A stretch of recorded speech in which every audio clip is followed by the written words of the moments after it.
Hey folks, I know a lot of you are starting to make prospecting campaigns, so you're going out to cold traffic to try and find new leads using geographic data, demographic data, maybe lookalike audiences or target interests. You're going out to people who've not come across your brand at all for the first time, so it's really important just to take a step back and think about the message that you're putting out to brand new people. So just the same as when you meet someone for the first time, first impressions really do matter.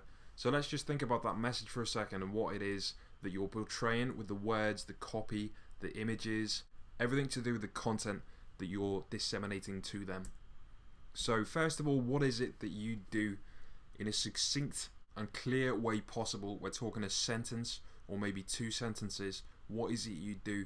And you don't want to be focusing on the features and benefits here.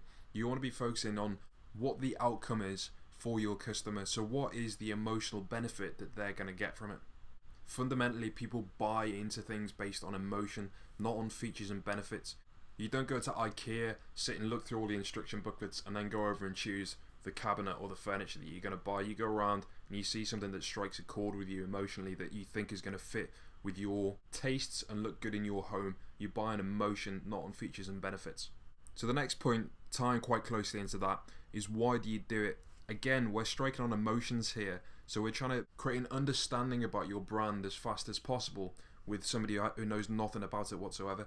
So telling them why you do it, putting across the idea of who you, your business, and your brand is emotionally is going to connect a lot more effectively with leads who don't know who you are. Especially when at this stage we're going out to a very broad audience, we're prospecting, so we're finding out a massive sea of people, those few that are going to be relevant that we can drag down into our retargeting campaigns and our nurture campaigns. What's different about your brand, your product or your service?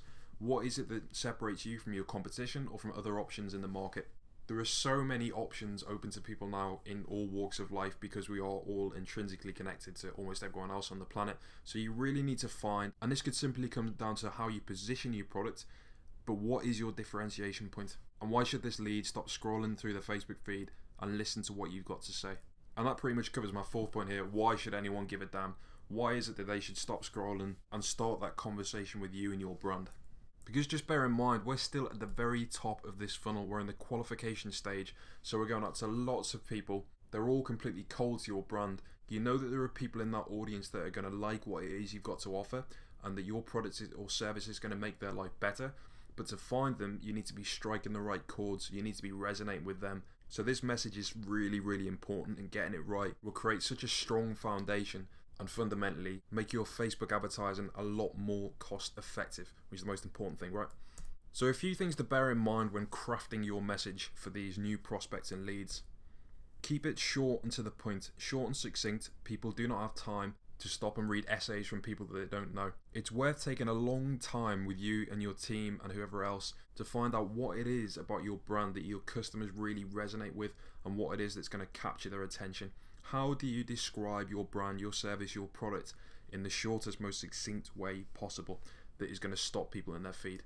At this stage, at the top of the funnel, you're going to want to keep it informative and educational.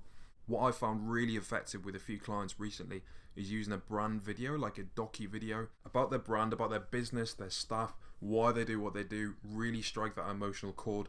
And then when you come to target them later on, A, you've built a really good audience out of people that have shown an interest in the video, and B, they're really warm to what it is you do.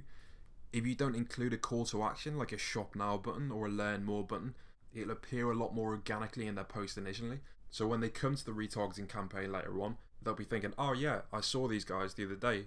I resonated with what they did at the time, and now great, here's an opportunity for me to buy from them. Brilliant customer journey. And that again leads on to my third point. No hard sells at this point. The last thing people want when they're scrolling through their social media feed where they come to relax and be entertained is for somebody they don't know to be shoving products down their throat. So no hard sells for the time being. I hope that gives you a little bit to think about. Definitely go away and really refine what that message is. Take a look at what images you've got that really show off your product clearly and visually explain what you do. Toy around, experiment, and just bear in mind that at this stage in your advertising process, you're meeting people for the first time. Don't necessarily try and jump straight into bed with them.